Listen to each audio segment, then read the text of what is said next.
नमस्कार, युवा के प्लेटफॉर्म में आपका स्वागत है। हर रविवार बीपीएससी, जेपीएससी के लिए मुख्य परीक्षा उत्तर लेखन का आयोजन युवा टीम कर रही है। साथ ही जेपीएससी पीटी के लिए भी साप्ताहिक तौर पर टेस्ट आयोजित किए जा रहे हैं। चलिए आते हैं टू द पॉइंट के विषय को लेकर। तो हमारा टू द पॉइंट का विषय है कृषि रोड मैप। बिहार के कृषि रोड मैप और उसकी उपलब्धियां। बिहार कृषि प्रधान राज्य है। यहाँ के करीब 75% आबादी का जीविकोपार्जन खेती पर निर्भर है। किसानों की आय बढ़ाने और उनके हित के लिए सरकार द्वारा कृषि रोड मैप की परिकल्पना की गई थी। परंपरागत खेती से आगे किसानों की आमदनी बढ़ाने के लिए फल फूल, बागवानी, मत्स्य एवं पशुपालन के लिए व्यापक तौर पर योजनाएं बनाई गईं। 2007 में पहली बार कृषि रोड मैप लाया गया। फिर 2012 में दूसरा कृषि रोड मैप लाया गया। समय के साथ उद्देश्य व्यापक होता गया। फिर इसके बाद 2017 में तीसरा कृषि रोड मैप लाया गया। अब 1 अप्रैल 2023 को चौथा कृषि रोड मैप लाने की तैयारी की जा रही है। कृषि रोड मैप की उपलब्धियों की अगर चर्चा करें तो अब तक 3 कृषि रोड मैप में धान, गेहूं और मक्का में बिहार में उत्पादकता बढ़ाने में सफलता मिली है। नए बीज का प्रयोग भी बढ़ा है। हरियाली पट्टी भी बढ़कर 15% हो गई है। अनाज भंडारण क्षमता 3 गुना बढ़ी है। मछली, दूध और अंडा उत्पादन पहले से काफ़ी बढ़ गया है। चावल हो, गेहूं या मक्का, इसके उत्पादन और प्रति हेक्टेयर उपज में काफ़ी बदलाव आया है।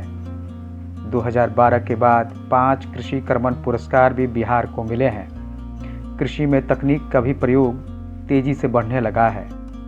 आज स्थिति यह है कि किसान 35 लाख मैट्रिक टन धान सरकार उनसे ले रही है। जिस तरह से बदलाव मौसम में होने लगे हैं, उसको लेकर किसान को तैयार करने के लिए चौथा कृषि रोड मैप 2023 में लाया जा रहा है। यह मुख्यतः केंद्रित होगा मौसम के अनुकूल कृषि के लिए। साथ ही किसानों के आय बढ़ाने पर भी जोर दिया जा रहा है।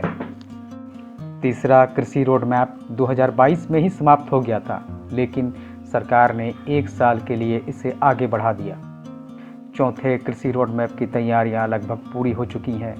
अप्रैल 2023 में इसको लॉन्च करने की तैयारी है। आइए देखते हैं कि आखिर बिहार ने कृषि के क्षेत्रों में किस तरह की उपलब्धियां इन सालों में 3 कृषि रोड मैपों के द्वारा प्राप्त की है। कृषि आधारित उद्योग के क्षेत्र में उपलब्धियों की अगर चर्चा करें तो मक्का प्रसंस्करण की क्षमता में प्रतिवर्ष 3.54 लाख मीट्रिक टन की बढ़ोतरी हुई है। भंडारण क्षमता में 3.26 लाख मीट्रिक टन की वृद्धि, साथ में 155.50 करोड़ का निवेश भी हुआ है। 51 राइस मिल की स्थापना की स्वीकृति मिली है। 9 आटा मिल्स की स्थापना हुई है।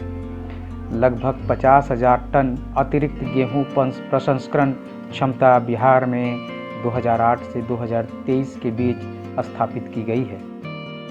अगर सिंचाई क्षमता की वृद्धि को देखें तो सतही सिंचाई योजना के अंतर्गत 963 आहर पाइन, 96 बियर या चेक डैम एवं 254 उदहा सिंचाई योजना का जीर्णोद्धार कार्य 2.80 लाख हेक्टेयर सिंचाई क्षमता का पुनर्स्थापन इससे किया गया है। भूजल सिंचाई योजना के अंतर्गत 2892 राजकीय नलकूपों का जीर्णोद्धार कर 2.31 लाख हेक्टेयर सिंचाई क्षमता को पुनः स्थापित किया गया। भूजल प्रबंध अंतर्गत कुल 984 संरचनाओं के जीर्णोद्धार के फलस्वरूप 0.215 लाख हेक्टेयर सिंचाई क्षमता को पुनः स्थापित किया गया है। 2008 से 2023 के बीच 5 कृषि उत्पादों को जीआई टैग भी प्राप्त हुए हैं, जिसमें है आम, लीची, चावल, पान और मखाना। भागलपुरी जर्दालू आम है, कतरनी चावल है, मगही पत्ते हैं, शाही लीची और मखाना को जीआई टैग प्राप्त हुआ है। इस बीच बिहार कई फलों के और सब्जियों के उत्पादन में देश में प्रथम स्थान पे आ गया है। लीची के उत्पादन में बिहार देश में प्रथम स्थान पर है। मखाना के उत्पादन में भी बिहार देश में प्रथम स्थान पर है। मशरूम, भिंडी और कद्दू, इनके उत्पादन में भी बिहार देश में प्रथम स्थान रखता है। इस बीच बिहार को 5 वर्ष कृषि कर्मण पुरस्कार मिले। चावल के लिए 2011-12 में, मक्का के लिए 2016-17 में, गेहूं के लिए 2012-13 में, फिर गेहूं के लिए 2017-18 में और मक्का के लिए 2015-16 में कृषि कर्मण पुरस्कार प्राप्त हुए हैं। मत्स्य उत्पादन के क्षेत्र में भी बिहार ने इन 3 कृषि रोड मैपों के दौरान कई उपलब्धियां प्राप्त की हैं। मत्स्य उत्पादन 2.88 लाख मीट्रिक टन से बढ़कर 7.62 लाख मीट्रिक टन हो गया। आज देश में मत्स्य उत्पादन में बिहार का स्थान चौथा है। कृषि रोड मैप के तहत अब तक कुल 4,136 हेक्टेयर मत्स्यिकी क्षेत्र को विकसित किया गया है। कृषि क्षेत्र के आधुनिकीकरण और मशीनीकरण के लिए भी कई कार्य हुए। राज्य में अब तक 660 कृषि यंत्र बैंक की स्थापना की गई है। कृषि यंत्रों के लिए जीविका समूहों को प्राथमिकता दी गई है। फसल अवशेष प्रबंधन से संबंधित यंत्रों पर 80% तक अनुदान दिए गए हैं।